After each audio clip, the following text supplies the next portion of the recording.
Good morning. Before I begin, I'd actually like to ask, if I may, how many people are here because they themselves are dealing with a chronic illness? Lots of you. And how many are here because you know someone, perhaps someone very close to you, who's dealing with a chronic illness? Yeah. Well, I just want you to know that I do know this journey. I came to my work because my own daughter was ill for 5 years. She missed pretty much all of high school and most of 8th grade with chronic fatigue syndrome. And so I know how hard it is to hear some of the medical news you get. And most of all, I know how hard it is to hold on to hope when there don't seem to be any good answers. So I'm happy to report that my daughter just graduated from college and she's now flying around the country doing very exciting, strenuous work, working all hours. So she has recovered, which was, as I said, my reason to get into the work that I do. So I teach a 3-day training program called the Lightning Process, and it's helped many people, thousands of people around the world, recover from their health from chronic illness. But I'm going to start, if I may, telling a story that's a little bit on me, because it shows that sometimes we're a bit slow to recognize the infinite possibility of healing. So the short version of the story is that when I was quite young, about 8 or 9 years old, and apparently a tomboy who did not believe in school rules, I fell out of a tree, very unceremoniously. And I broke my arm very badly. I sheared off the top of the humerus bone here, which was not the least bit humorous, and had several surgeries. It was pinned, it was up in the air in various casts and things for many, many years. And as a result of that, I had a shoulder that never was quite the same. And over the course of the intervening decades, and there have been a few of those, it deteriorated further. So there were many things I couldn't do, didn't have range. My whole body had adjusted to this part of my anatomy that didn't work so well, and I had a lot of pain. But I was very used to it. It was like sort of the lobster in the pot getting to boiling. This happened over such a gradual period of time, I barely noticed it. And to be honest, I hardly gave it any attention. Until 3 years ago, I fell, spectacularly, I may say, and I put this arm out to take the full brunt of the fall. Now, for a shoulder that was as suboptimal as mine was, that was a huge, huge fall. So in the emergency room, after various scans and x-rays and so on, these are the words I heard. I remember it word for word.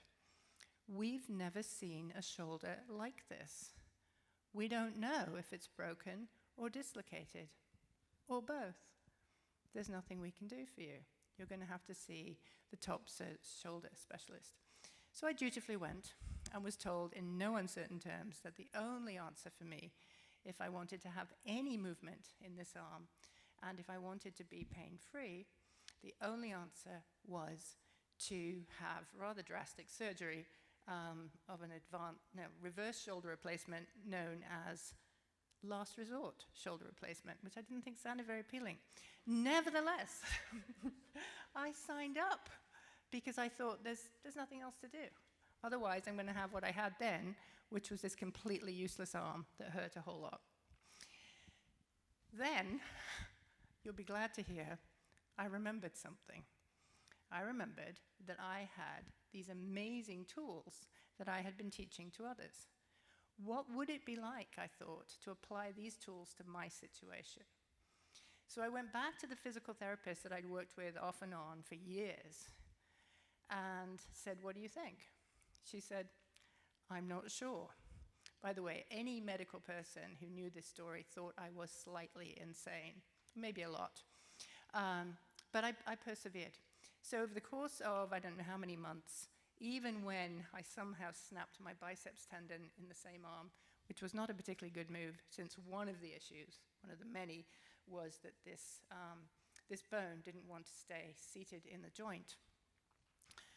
I now have an arm that works better than it's worked for decades. Not only that, but I have almost full range, about as much range as I had after I fell out of the tree, and I am completely pain-free.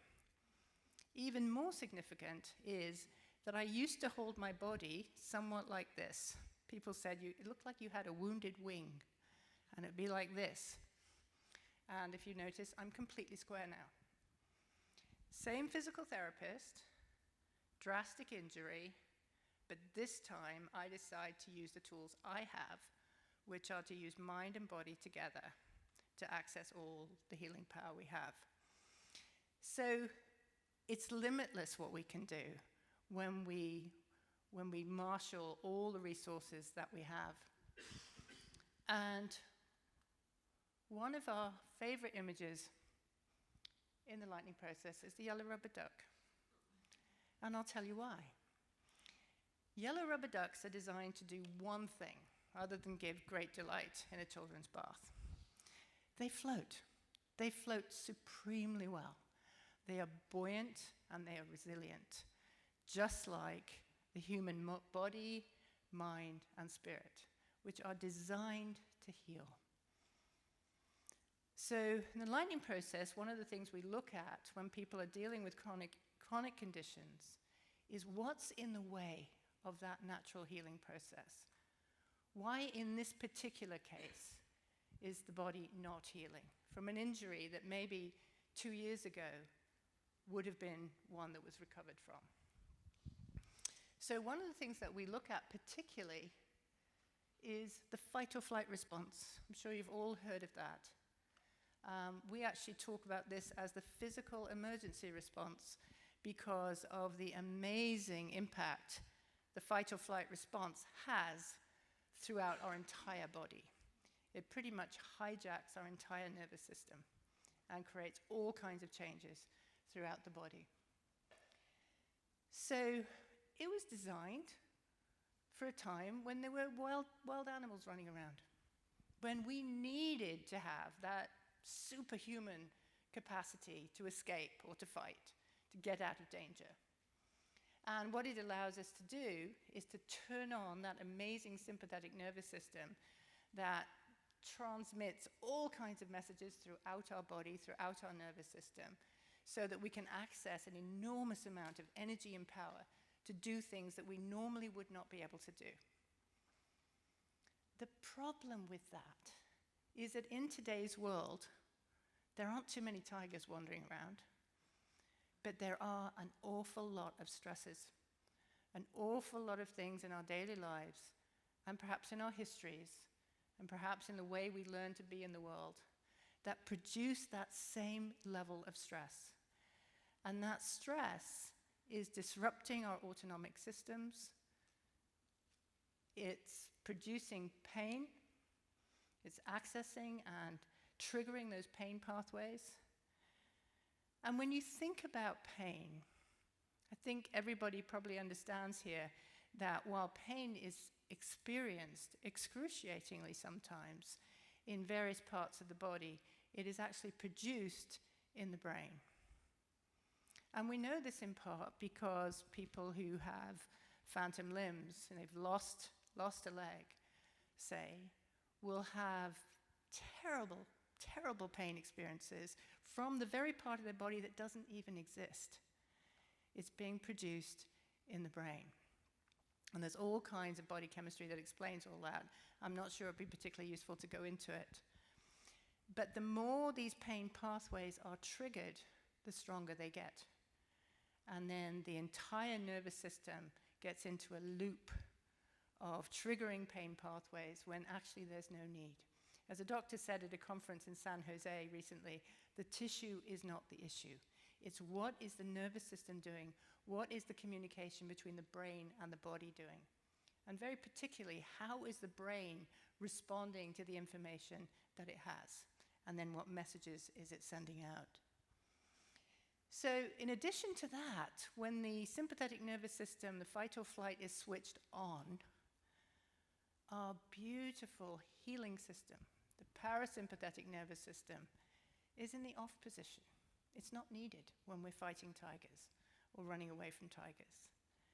So our natural healing, rest and restore system is shut down.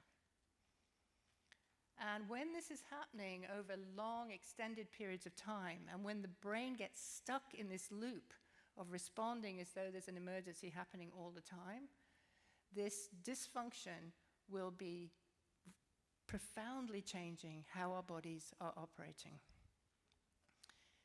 So, what creates a stress response? What fires it up? Lots of things. And to what Philip said, it's a group of one. Each individual is so unique. And while there are certain patterns that we see, each person has their own way of life, their own way of thinking that might be playing a part in the stress response that they're feeling.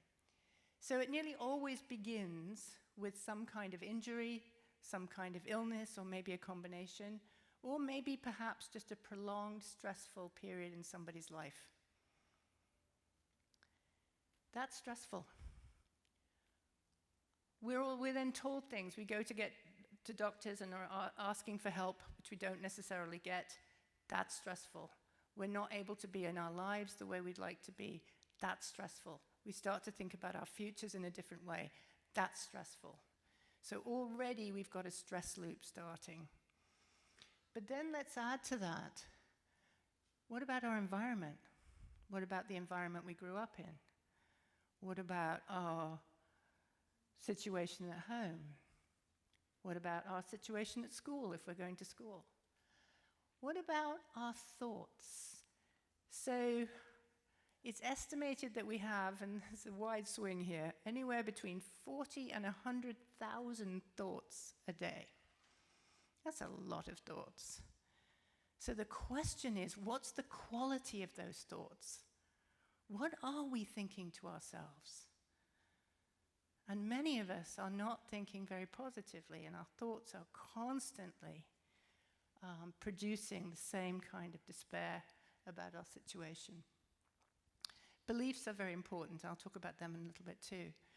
How hopeful are we feeling? What beliefs do we have about what's possible for us in our lives? What do we believe we deserve in our lives? All of these things play a part. And then lack of hope. We've talked about that. Hope is essential to the healing process. I just heard from a client in New York who's going to come to Portland, and just as a result of engaging with me and talking about the lightning process and starting to think about his future differently, he tells me that he is feeling infinitely better, both in his spirit and his mind, but also in his body, because they're all related. And then we look at language. Language is very important. It is our communication means. While we talk to others all the time, we're also talking to ourselves. So what are we saying? Generally, the world tends to speak in the language of what we don't want. I don't know if anyone else has noticed that. We tend to say, I don't want this, and we think we're being positive, but the this is actually very likely to trigger the very pathway that we want to fade away. So most clients, when they come to the lightning process, I'll take a common symptom. They'll say, I don't want to be tired. Hate being tired. They mean it positively. This isn't something they want to keep living with. But when you turn that around and say, I want to feel energetic, how different is that? So we look at language a lot, and we really ask people to stay away from the language that's triggering the pathways that are already very strong, too strong. I'll do a little test. If I were to say to you, everyone, please, whatever you do not think about a pink elephant juggling 12 purple monkeys. What are you thinking about? The brain doesn't hear the not. Yeah? So if you say, I don't want to feel pain, actually you are strengthening those pain pathways. It's the last thing you want to do, and you mean it positively. But if you say, I want to feel really comfortable, easy and fluid, You're firing up a different part of your brain straight away. Yeah. So, just likes a little more proximity apparently. There's this wonderful thing called neuroplasticity. Anyone heard of it here? Yeah, it's becoming more and more understood, and it's a relatively new concept. I mean, it's a huge breakthrough in the world of modern medicine. The simple version of neuroplasticity is this, that the brain is like a muscle, and the more you work certain pathways, the stronger they get. Well, we know that this can work against us, because when we're stuck in chronic illness, chances are we have, without meaning to at all, developed very, very strong pathways, delivering the symptoms that we don't want, delivering the very thing that we don't want. But once we learn how to recognize when those patterns, those habits, the language, the thoughts, and the beliefs are all contributing to building the wrong neurology, that's when we become really powerful, especially when we have the tools to change that and start building the new neurology of health and flourishing of mind, body, and spirit. So neuroplasticity is a huge breakthrough. Beliefs, they are immensely powerful, far more powerful than most of us know. In the world of medical trials, placebos are seen to be extremely annoying. They get in the way of results. In the world of the lightning process, we love them. We love the theory of how powerful the mind is. It's generally thought that about 35% of people will respond to, say, a drug simply because they believe it has active ingredients in it that are supposed to do X or Y. That's a third of the people will respond. And in fact, for most drugs to go to market, they just have to beat the placebo to be seen to be effective. There are phenomenal placebo studies, including one where there were two groups who both believed they were getting chemotherapy. And in the one group, as you would expect, nearly everybody lost all their body hair. In the other group that only got saline solution, because people thought that they were going to lose all their body hair, and they were getting the chemo, that I can't remember what the percentage is, but I think it's about 30% of that group also lost their entire body hair, simply because they believed. Now, this is very relevant because, as I like to say, those people weren't even trying. They just simply had a belief. So what can happen when we recognize the amazing power between our minds and our bodies, and we have the tools and we're willing to try?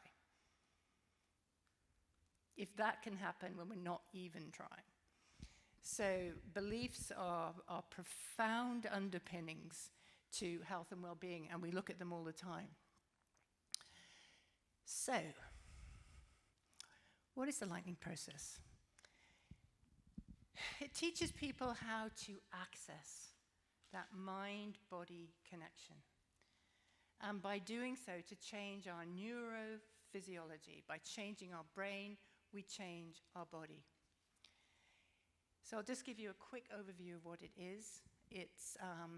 As I said, it's taken over 3 days, but it really starts at phase 1, which is when people start to get interested in it, start to do their researches, and then decide possibly to apply to do it. All of that is designed to help people already start to have new awarenesses of how this works and how they could become so influential in their lives.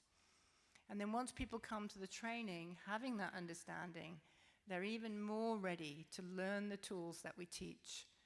And then afterwards, we provide follow-up with each person to give them more time to experiment with the tools they have and think about how they might apply them to different things in their lives.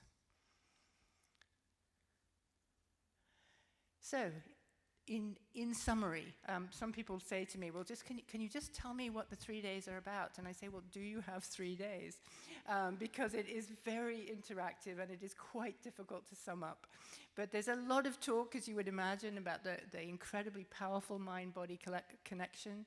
how that works, certain patterns that tend to keep people stuck. And then people learn these very powerful techniques to spot when they are activating pathways that are keeping them stuck, turning on that stress response, and then to learn how to fire up instead and access the healing response by calming everything down and letting the body do what it knows to do, by restoring hope and that beautiful, healing, flourishing state. So one of the things that's worth saying is most people come to the lightning process because they are dealing with some kind of chronic illness. And as I said, there are practitioners all over the world. We've seen thousands of people. But what we also see is that because this is a tool for life, once people have resolved the issue, they now have a tool that they can apply to anything. And it's all relevant because the more people are able to be calm and happy and confident in their life, the more able they are to maintain their wellness and to raise their level of happiness and well-being in the world. So we see a lot of people who are curious about how they can adapt the lightning process to getting a new job, or doing something exciting and different in their life, or managing a difficult person, because it's all relative to how can you create a life in which you can be like the yellow rubber duck, flourishing and resilient. So I'm just finished up by telling you Jason's story. He was actually my very first chronic fatigue client from Vermont, a lovely young man. And he came to me after having had a broken ankle. You can see which one it was. And he was in, as you would understand, a great deal of pain. So I asked him if he had ever broken another bone, hoping he had, because I thought, well, that will give him evidence that his body does know how to recover from a broken bone. What was interesting about Jason's story was he said, oh, yes, I've broken 38 bones. So once I recovered my equanimity after that, and it turned out, by the way, it was 39 because he forgot about a broken nose. I asked him what was different. What was different about this break? Because clearly his body had lots of practice recovering from broken bones. It did it really well until this one. And he said, oh, yes. It was a really stressful time. I'd just broken up, another break, with a girlfriend. And it was very, very stressful at work. So that's the kind of story that we often hear about an illness or an injury or a something that comes at a time or after a time of prolonged stress, which puts that body into a state where it's very, very difficult for it to heal. So Jason did the lightning process and was a great client, and he worked hard. And this is what his feet look like. Come on, Jason's feet. Yeah, Jason's feet look like after he had done the lightning process. And within 2 days of doing the course, he was running around, jumping over tide pools from the bad leg. He was one of those very quick recoverers. And I knew he felt completely better when he told me that he had decided to go back to the motorcycle racing, which had been the cause of all these broken bones after many a fall. And that was actually really significant because it told me how confident he was now in his body, that he could afford to fall off again and break another bone. And he had full faith that his body knew how to recover. So I hope that I've given you enough information that you get a little sense of what this is about. You are more than welcome to ask questions. And what I hope I give you more than anything at all is a sense of hope. You know, I work with people around the country and Canada, and also at Dr. Katinka's clinic, many a trip to Arkansas to work with Dr. Katinka's patients. And There is so much hope for people dealing with chronic illness. So if you take away nothing else today, I hope you will take that in great abundance. So does anyone have any questions quickly, or Alice, am I out of time? Yeah, does anybody have any questions at all after this? Yes. Oh, Dr. Katinka. She's right here. Yes.